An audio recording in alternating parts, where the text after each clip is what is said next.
तो दोस्तों आइए एक बार फिर से स्वागत है आपका मेरे चैनल में। इस बार फिर से लेके आया हूँ स्ट्रिंजेबल सेंटेंसेस पार्ट 2।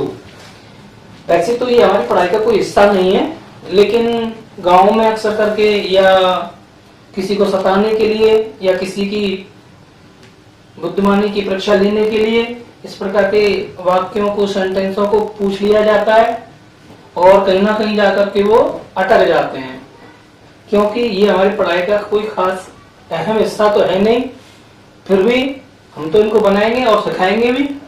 होता क्या है, सेंटेंस का वही formula, subject plus verb plus object. ये तीन चीजें अगर आपको आ गई और सेंटेंस का आपको समझ में आ गया तो समझ लो कोई भी दुनिया का सेंटेंस अधूरा नहीं रह सकता, बन जाएगा, हर तरीके से बना दिया जाएगा। तो चलिए शुरू करते हैं। तो आप पहला सेंटेंस देखेंगे और देख करके आप समझेंगे कि क्या लिखा है। तंग घोड़े ने तंग गली में तंग सवार को तंग किया। अब देखिए इसमें आपको ये समझ में आ ही रहा होगा, बिल्कुल अलग है, अलग ही फॉर्मेट में बना हुआ है। तंग घोड़े ने, ये कितना यहाँ तक हो गया, तंग गली में इतना हो गया यहाँ तक, उसके बाद तंग सवार को यहाँ तक हो गया। तो एक पार्ट, दो पार्ट, तीन पार्ट और ये चौथा, तंग किया। अब बात ये आती है कि सबसे पहले हम क्या ढूंढेंगे, इसमें अपना सब्जेक्ट ढूंढेंगे। तो इसमें सब्जेक्ट हमें क्या मिला, घोड़े ने। कैसे घोड़े ने, तंग घोड़े ने। अब तंग घोड़े को हम क्या कहते हैं, यानी कि वो परेशान है, तंग है भाई वो, मतलब किसी ने उसको सताया है तो तंग हो गया है। तो तंग होकर के क्या किया है, तंग गली में, तंग गली का मतलब सिकुड़ी हुई गली में, पतली गली में। तंग सवार को, अब सवारी भी कर रहा है, उस पर बैठा हुआ कोई आदमी है तो सवारी कर रहा है, वो भी तंग है उसमें, तो उसको क्या किया है, तंग किया है, परेशान किया है। तंग करना मतलब परेशान करना। तो हम इसको बनाएंगे, सबसे पहले हम देखेंगे तंग घोड़े ने, तो हम इसको लिखेंगे अ डिस्टर्ब्ड हॉर्स, अ डिस्टर्ब्ड, डिस्टर्ब मतलब परेशान, हॉर्स मतलब घोड़ा। अब इसमें ने शब्द आ गया है, ने से हमें पता लग जाता है कि वो सेंटेंस हमारा पास्ट का है, और पीछे भी की या आ ई ए ऐसे शब्द आ गए तो समझ लो ये हमारे पास्ट का है। पास्ट का है तो पास्ट के में हमारी सेकंड फॉर्म यूज होती है वर्ब की, आसानी से बनाएंगे। तंग किया, देखो सब्जेक्ट आ गया तो अब आएगी वर्ब।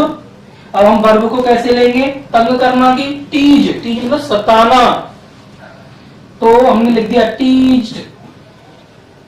इसमें हम सेकंड फॉर्म लगा देंगे टीज्ड। ए डिस्टर्ब्ड हॉर्स टीज्ड। अब सब्जेक्ट आ गया, वर्ब आ गई, आगे क्या करेंगे हम, अब कौन आया, पीछे से चलेंगे, तंग सवार को। तंग सवार को कैसे लिखेंगे हम, डिस्टर्ब्ड राइडर, कैसे लिखेंगे, और डिस्टर्ब्ड, डिस्टर्ब्ड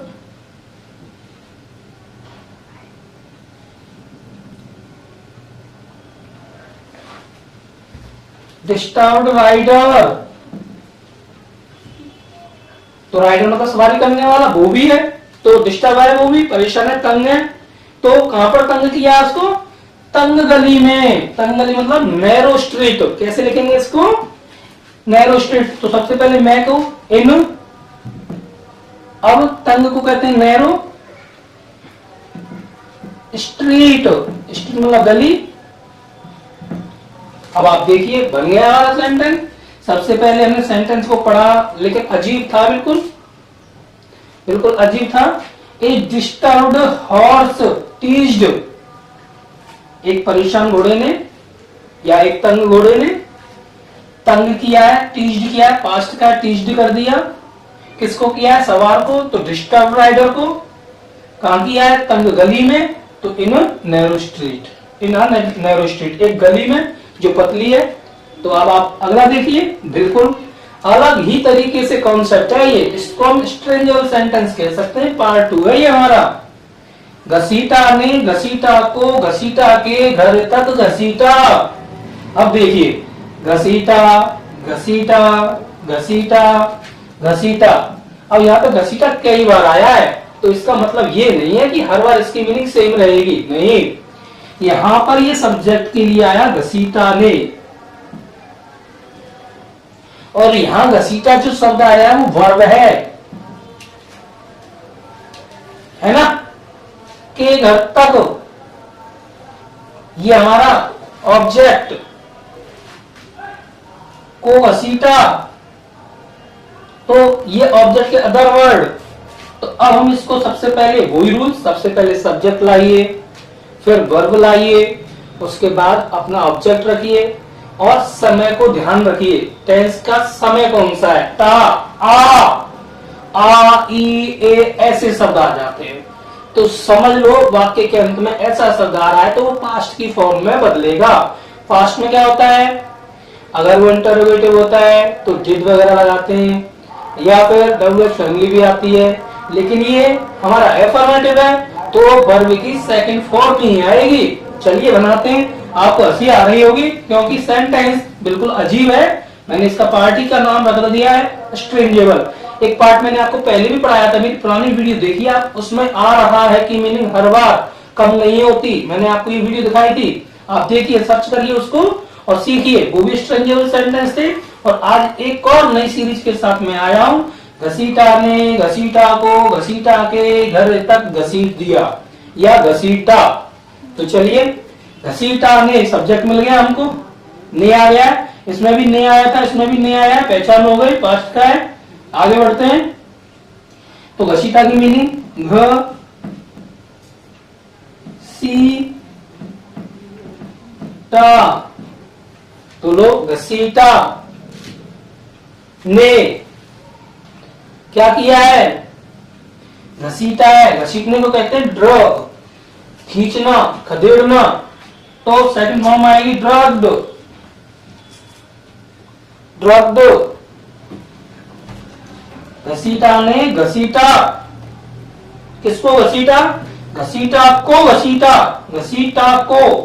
तो फिर वही, क्योंकि घसीटा ने घसीटा को ही घसीटा है, तो हमने लिखा घसीटा ड्रग्ड। तो घसीटा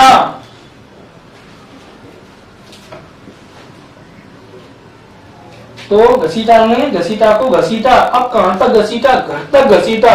टू घसीटा हाउस, टू घसीटाज हाउस, उसको घर तक घसीटा है। तो लो जी, हो गया। ये आ गया हमारा सब्जेक्ट, ये आ गई हमारी वर्ब, और ये आ गया हमारा ऑब्जेक्ट घसीटाज हाउस।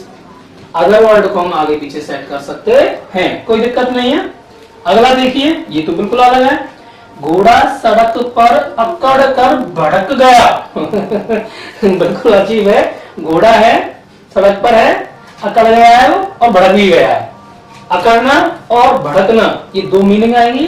तो भड़क गया, ये हो गई हमारी वर्ब, घोड़ा हो गया हमारा सब्जेक्ट, बाकी का हमारा ऑब्जेक्ट में आ जाएगा। तो पास्ट का ही सेंटेंस है, अभी भी पहचान हो रही है हमें। तो हम यहां पर देखेंगे मीनिंग क्या होगी। सबसे पहले द हॉर्स सब्जेक्ट आ गया। कैसा हॉर्स है वो? कैसा हॉर्स है? अकड़ने वाला। कैसा हॉर्स है वो? अकड़ने वाला। तो हम अकड़ने वाले हॉर्स को क्या कहेंगे? The horse years. अकड़ना है यहाँ पे, इसका मतलब क्या है? और वो क्या कर रहा है? भड़क भी रहा है। तो एंड फ्लेयर्ड, तो भड़कना की मीनिंग क्या होगी? फ्लेयर्ड। पास्ट का है तो दो काम कर रहा है ना घोड़ा। घोड़ा अकड़ भी रहा है और भड़क भी रहा है। तो अकड़ना की एयर्स और भड़कना की फ्लेयर। अब ये पास्ट का है तो सेकंड फॉर्म ईडी लगा दी। कहां पे भड़क रहा है वो? सड़क पर, on the road, up on the road, up on the road. लो जी, हो गया। देखने में अजीब लग रहा था, लेकिन जब बनाने बैठे तो बहुत सरल तरीके से बन गया है।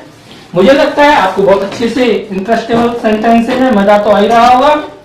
तो आगे देखिए, सजना है मुझे सजना के लिए। लो जी, ये तो एक फिल्मी डायलॉग है। अब फिल्मी डायलॉग को भी सेंटेंस में बनाएंगे। सजना है मतलब खुद को सजाना है। किसके लिए सजाना है? साजन के लिए, मतलब जिससे हम प्रेम करते हैं। तो अलग अलग वाक्य हो गया। सजना है मुझे सजना के लिए, सजना है मुझे सजना के लिए। तो अब इससे में पता लग रहा है कि वो काम जो है अभी जारी है, काम कर रही है। वो क्या कर रही है? वो अभी काम को बना रही है, मतलब वो तैयार हो रही है। इतना तो हमें पता लग गया। तैयार हो रही है, किसके लिए हो रही है? सजना के लिए। सजना को हम क्या कहेंगे? बिलव्ड, लव्ड कह सकते हैं, लवर कह सकते हैं, है ना। तो सजना, है ना। और यहाँ सजना का मतलब यहाँ पति भी हो सकता है ना। कोई दिक्कत नहीं है, हम बना सकते हैं इसको। तो सबसे पहले मुझे मुझे मुझे मतलब मैं तैयार होना चाहती हूँ, मतलब प्रिपेयर होना चाहती हूँ, रेडी होना चाहती हूँ, सजना चाहती हूँ। तो आई सब्जेक्ट मिल गया। हैव टू बी रेडी, मुझे तैयार होना है, मुझे तैयार होना है। आई हैव टू रेडी, इतना बोल दो बस। और किसके लिए होना है? फॉर माई बिलव्ड या हस्बैंड। लो जी, हो गया। पहले ये देखना था कि हमें तैयार होना है, मुझे तैयार होना है। तो कैसे बोलेंगे उसको? I have to ready, I have to be ready. तैयार होना है, किसके लिए होना है? सजना के लिए, सजना के लिए। तो आप इसको अब ऐसे बोल सकते हैं, मुझे सजना है, मुझे तैयार होना है। लेकिन इसमें क्या कर दिया है? सब्जेक्ट को बीच में ले लिया था। हम सब्जेक्ट को ढूंढ के लाए तो बाहर लिख दिया हमने। तो मुझे की मीनिंग यहाँ पे आई हो गई, मतलब मुझे तैयार होना है या मैं तैयार होना चाहता हूं। तो आई सजना है। अब देखो हैव के साथ क्या लगाया हमने? टू बी रेडी, तैयार होता है टू बी का प्रयोग लगाते हैं। अब कहा के लिए? तो फोर आ गया। सजना को हम कहते हैं माई बिलव्ड, माई हस्बैंड भी कह सकते हैं, लवर भी कह सकते हैं। लो जी, हो गया। इतना सरल तरीके से बता रहा हूं कि सेंटेंस को हलवा कर देंगे। सीखना है, कॉपी पेन उठाइए, उतार लीजिए, कोई भी पूछे चपेट दो, आ दो, कुल मिला के आप करके बोल दो, ये करके दिखाओ। तो वो कहेंगे आपने कहां से सीखा? आप बता दीजिए। ब्लॉग विद एस के सर से सीखा है हमने, उनका चैनल है। बिल्कुल अजीब तरीके के सेंटेंस बनाते हैं और सिखा देते हैं। अब देखिए यहाँ, रोते रोते हंसना सीखो, हंसते हंसते रोना। ये तो बिल्कुल ही अलग है। आपने फिल्मी डायलॉग या गाना है, सॉन्ग है, हंसते हंसते रोना सीखो या रोते रोते हंसना सीखो, बात तो बात एक ही है, फ्रेजल वर्ब है। भाई देखो, रोते रोते हंसना सीखना है और हंसते हंसते रोना, ये तो एक गाने की लाइन है। तो सबसे पहले वो ही सीखने की बात हो रही है। क्या बात हो रही है? सीखने की। तो हम सीख रहे हैं, तो क्या लगाएंगे सीखने के लिए? लर्न। अब आप सीख रहे हैं तो जारी है वो काम, जारी है तो लर्निंग। तो क्या कर देंगे? लर्निंग। तो लर्निंग से शुरू करेंगे इसको हम, क्योंकि फ्रेजल है ये। लर्निंग। क्या क्या कर रहे हैं? हंसते हंसते। जब ऐसे शब्द दो बार आ जाए, जैसे रोते रोते आ गया या फिर हंसते हंसते आ गया, तो दो बार मीनिंग तो नहीं आएगी। इन सेंटेंसों में दिख रहा है हमें काम जारी है, तो हम मीनिंग एक ही बार लगाएंगे। क्या कर रहे हैं? क्या कर रहे हैं? उसमें लाफिंग कर रहे हैं, हंस रहे हैं। तो लर्निंग, लाफिंग।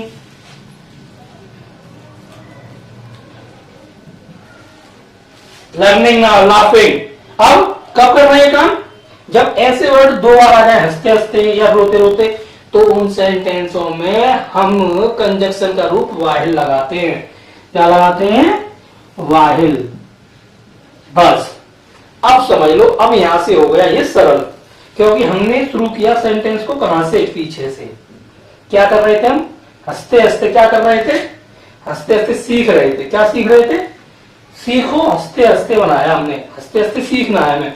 हंसना भी और सीखना भी, दो काम सरल हो गए। अब क्या रह गया हमारा? रोते रोते। रोते रोते हम क्या करेंगे? क्या करेंगे? अब करेंगे यहाँ पे यू आर क्राइंग। क्या करना है हमें? You are crying. क्या करेंगे?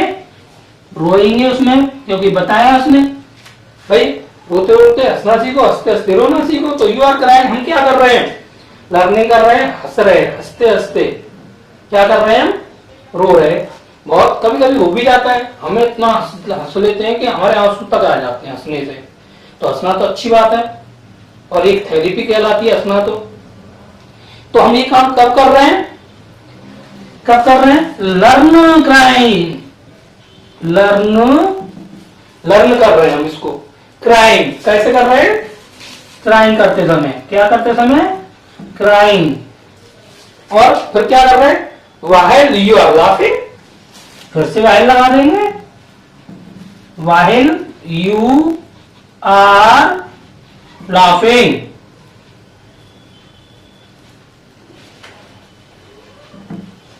लो जी हो गया। अब हमने एक काम किया है, यू आर क्राइंग, रो रहे हो, सीख रहे हो, क्राइंग कर रहे हो, वाइल कब कर रहे हो, हंसते हंसते। तो ये गाने का एक फ्रेजल वर्ब है, तो ऐसे वर्बों में हम हमेशा वाइल का यूज करते हैं। एक सेंटेंस को हमने यहाँ खत्म किया है, एक सेंटेंस को हमने यहाँ खत्म किया है, बाकी का काम हमारा फ्रेजल वर्ब ने कर दिया।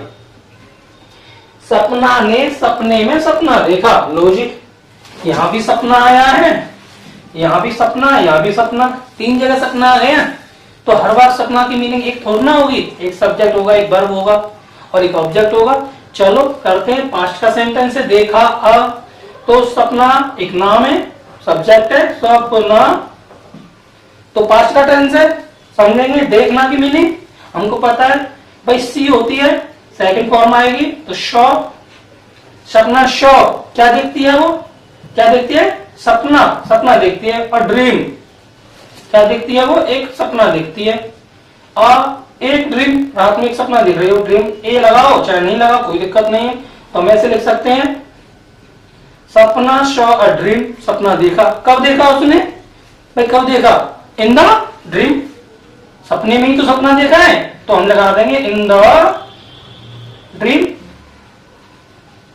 लो जी बन गया, सपना saw a dream in the dream, सपने में सपना देखा, सपने ने, सपना ने। गया गया गया, लो जी तीनों ही नाम एक से हो गए, गया गया गया।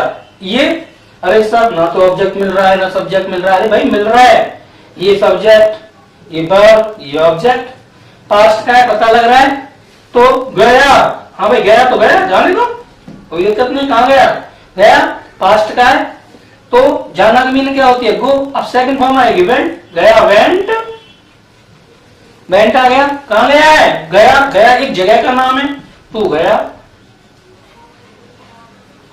लो जी हो गया, चवन्नी घिसते घिसते घिस गई, घिसते घिसते, ये देखो तो एक शब्द जब दो बार आ जाए, मैंने यहां भी सिखाया था आपको, रोते रोते तो क्या लगाते थे हम, वाहिल, हंसते हंसते क्या है तो वाहिल, तो इसमें भी आ गया घिसते घिसते, चवन्नी घिस गई। तो हम कैसे लिखेंगे इसको, द पेनी, या तो हम लिख सकते हैं द 25 कॉइन्स, 25 पैसे का सिक्का, चौहन्नी कहते हैं इसको, चौहन्नी। तो हम लिखेंगे द पेनी, पेनी को भी हम चौहन्नी कहते हैं, द पेनी, कॉइन्स कह सकते हैं आप, 25 कॉइन्स, 25 पैसे का एक सिक्का, 125 कॉइन्स। तो क्या हो गया, वो घिस गया है, घिसने का मतलब स्क्रैच हो गया, वो क्या हो गया, SCRATCH, ED, ED क्यों लगाया हमने पता है। लेकिन अगर जब ये सेंटेंस आ रहा है कि काम चल रहा है, पता तो लग गया हमें, सेंटेंस हमारा पास्ट का है, बना सकते हैं द पेन स्क्रैच्ड, क्या हो गई, स्क्रैच्ड हो गई, तो पास्ट के अकॉर्डिंग बना रहे हैं। घिसते घिसते, ऐसे सेंटेंस से पहले हम क्या लगा देंगे, वाहिल, वाहिल लगा दो, घिसते घिसते की दो बार मीनिंग नहीं लगानी। अब हम क्या करेंगे, जब हमारी वाहिल आ जाती है तो हम स्क्रैचिंग कर देते हैं, क्या कर देते हैं, स्क्रैच।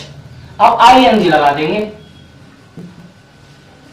तो ये ध्यान रखना है, वाहिल स्क्रैचिंग, इसका मतलब है घिसते घिसते, ऐसा नहीं कि दो बार स्क्रैचिंग स्क्रैचिंग लगा दे, गलत हो जाएगा। मैं यूं गया यूं आया, कई बार हम बोल देते हैं अरे भाई मैं अभी क्या आ रहा हूं, तुरंत लौट के आ रहा हूं, ऐसे बोल दिया, ऐसे बोलने से क्या हो रहा है, लेकिन इसकी स्पेलिंग तो चाहिए, इसका वाक्य तो चाहिए, कैसे बनाएंगे, तो मैं यूं गया, यूं गया, फिर यूं लौट के आया, मतलब पहले जाऊंगा फिर वापस आ जाऊंगा, लेकिन इस काम में जरा भी देर नहीं लगेगी, मुझे देर नहीं लगेगी, तो कैसे बनाएंगे, सबसे पहले मैं की मीनिंग आई, ठीक है, आया, I will back, I back ऐसे बोल सकते हैं, आई विल बैक, ऐसे भी लगा सकते हैं, I will be back, I will be back, मैं गया, मैं अभी जा रहा हूं, फिर क्या करूंगा साथ के साथ लौट के आ जाऊंगा इन अ फ्लैश, फ्लैश मतलब वापस आना के लिए, फ्लैश हम क्या करेंगे, फ्लैश लगाएंगे, क्योंकि हमने क्या किया, मैं यूं गया, इसका मतलब आई विल बी बैक, मैं जा रहा हूं, फिर मैं यूं आया, लौट के आ जाऊंगा इन अ फ्लैश, लौट के भी आ जाऊंगा। तो लो आप ध्यान रखिए, तो बैक इन फ्लैश इसका मतलब होता है आना, यूं गया और यूं आया, इन अ फ्लैश, ए लगाना है तो ए लगा सकते हो, नहीं तो इन फ्लैश भी लिख सकते हो, मैं यूं गया और यूं आया। तो आपने देखा अजीबोगरीब सेंटेंस थे हमने बनाए, और आप अपनी कॉपी पेन उठाइए, ऐसे सेंटेंस नोट कर लीजिए, बड़े काम के होते हैं, किसी दूसरे को सताना हो तो उसके लिए बोल सकते हैं, लेकिन ये हमारी पढ़ाई का कोई हिस्सा नहीं है, अहम हिस्सा तो नहीं है, लेकिन हम ऐसे सेंटेंस सीखने भी चाहिए। धन्यवाद।